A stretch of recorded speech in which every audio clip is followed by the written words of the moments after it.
Warning. The system has become unstable. Let's try this again. Okay, so for some reason the stream got dropped. Whatever. Okay, hey, I have footnoted this old song of mine, 9, the number 9, Roman numeral 9, a couple of times in recent essays that I published on medium.com. I don't have a URL for them at this time, so let's put the video back online. It's been offline for years, so I can put it in the darn footnote properly. Having said that, let's try this again, people.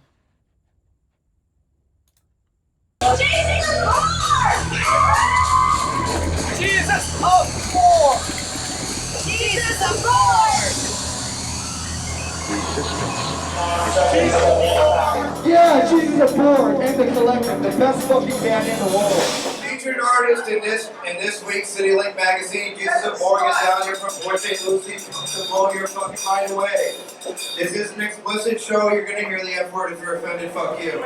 So now, without any further ado, let me bring to you South Florida's hottest alternative metal band, Jesus of BORG.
Warning.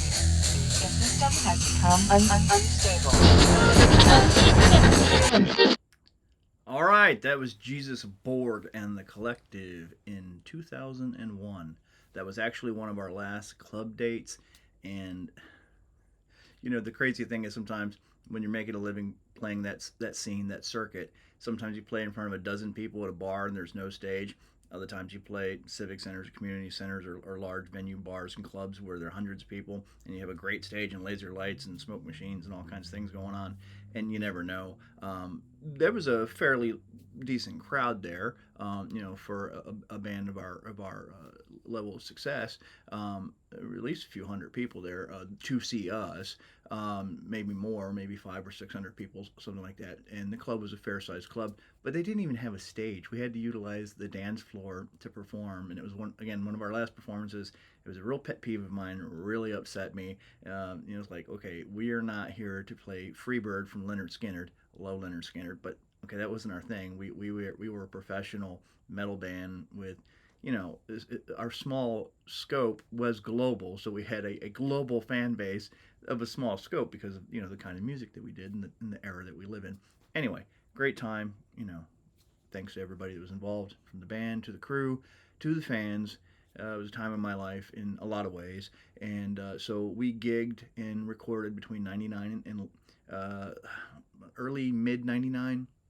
I'm gonna say early '99, and till late 2001, and then in 2002 I moved back to New York City, had a new band. It's a whole nother thing, but yeah. So there, you know, was quite a wild ride. That's 9. Now I can footnote the darn thing. It's in a couple of different places, including my essay King Diamond and the Infernal Tradition. So there's a lot talked about there in a brief, you know, online article format, but there's a lot there on the number 9 if you want to know why it's satanic. Oh, speaking of which, in my opinion as the songwriter, that is my one and only explicitly satanic song. Now, there's other satanic stuff in a lot of the songs that I wrote during that period that we performed and recorded and sold. However, in terms of from beginning to end, explicitly, this is my ritual. This is my musical ritual on stage. It was the song 9. So, all right. Hey, man, have a good friggin' night, people. Talk to y'all later. Warning. The system has become unstable.